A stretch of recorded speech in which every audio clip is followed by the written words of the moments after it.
പുലിവാലി പിടിച്ച ഒരു പ്രസ്താവനയെക്കുറിച്ചാണ് ഇനി പറയാൻ പോകുന്നത്. കോൺഗ്രസിനെ വെട്ടിലാക്കി മുതിർന്ന കോൺഗ്രസ് നേതാവും എം പിയുമായ ദിഗ്വിജയ് സിംഗ് RSSനെ പുകഴ്ത്തി. ദിഗ്വിജയ് സിംഗിൻ്റെ എക്സ് പോസ്റ്റ് RSSൻ്റെ താഴേത്തട്ടിൽ പ്രവർത്തിച്ചയാളാണ് ഇപ്പോൾ രാജ്യത്തിൻ്റെ പ്രധാനമന്ത്രി എന്നായിരുന്നു അദ്ദേഹത്തിൻ്റെ പ്രതികരണം. എന്നാൽ പ്രതികരണം വിവാദമായി.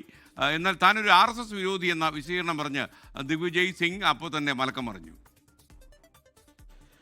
RSSന് സംഘടനാ ശൈലിയെ പുകഴ്ത്തിയതോടെ പുതിയ വിവാദങ്ങൾക്കാണ് കോൺഗ്രസിന്റെ മുതിർന്ന നേതാവ് ദിഗ്വിജയ് സിംഗ് തുടക്കമിട്ടത്. RSSൽ താഴെത്തട്ടിൽ പ്രവർത്തിച്ചിരുന്ന നേതാക്കളാണ് മുഖ്യമന്ത്രിയും പ്രധാനമന്ത്രിയുമായതെന്നായിരുന്നു ദിഗ്വിജയ് സിംഗിന്റെ എക്സ് പോസ്റ്റ്.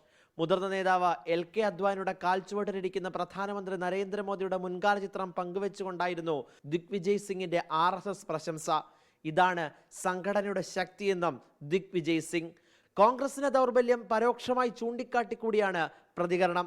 സമൂഹ മാധ്യമത്തിലൂടെയുള്ള പ്രതികരണം വിവാദമായതോടെ ഒറ്റവരിയിൽ പ്രതികരിച്ച ദിഗ്വിജയ് സിംഗ്, RSS का और मोदी जी का उनकी नीतियों का घोर विरोधी था और रहूंगा. താൻ RSS വിരോധി എന്നായിരുന്നു ദിഗ്വിജയ് സിംഗ് ചോദ്യങ്ങൾക്ക് മറുപടി നൽകിയത്. പ്രവർത്തക സമിതി യോഗത്തിലും താഴെത്തട്ടിൽ പാർട്ടി പ്രവർത്തനം നടക്കുന്നില്ലെന്ന വിമർശനം ദിഗ്വിജയ് സിംഗ് ഉന്നയിച്ചു. കോൺഗ്രസിനുള്ളിൽ പരിഷ്കാരങ്ങൾ വേണമെന്നാവശ്യപ്പെട്ട് പ്രതിപക്ഷ നേതാവ് രാഹുൽ ഗാന്ധിക്ക് കത്തെഴുതി ഒരാഴ്ച പിന്നിടുമ്പോഴാണ് RSSനെ പ്രശംസിച്ചുള്ള തുറന്ന പ്രതികരണം. 24 ഡൽഹി. ലോകത്തെവിടെയായാലും ഏത് സമയത്തും 24 വാർത്തകളും ഓഗ്മെന്റഡ് റിയാലിറ്റി പാക്കേജുകളും എക്സ്പ്ലെയിനറുകളും വിശദമായി കാണാൻ ഞങ്ങളുടെ യൂട്യൂബ് ചാനൽ നിങ്ങൾക്ക് സബ്സ്ക്രൈബ് ചെയ്യാം.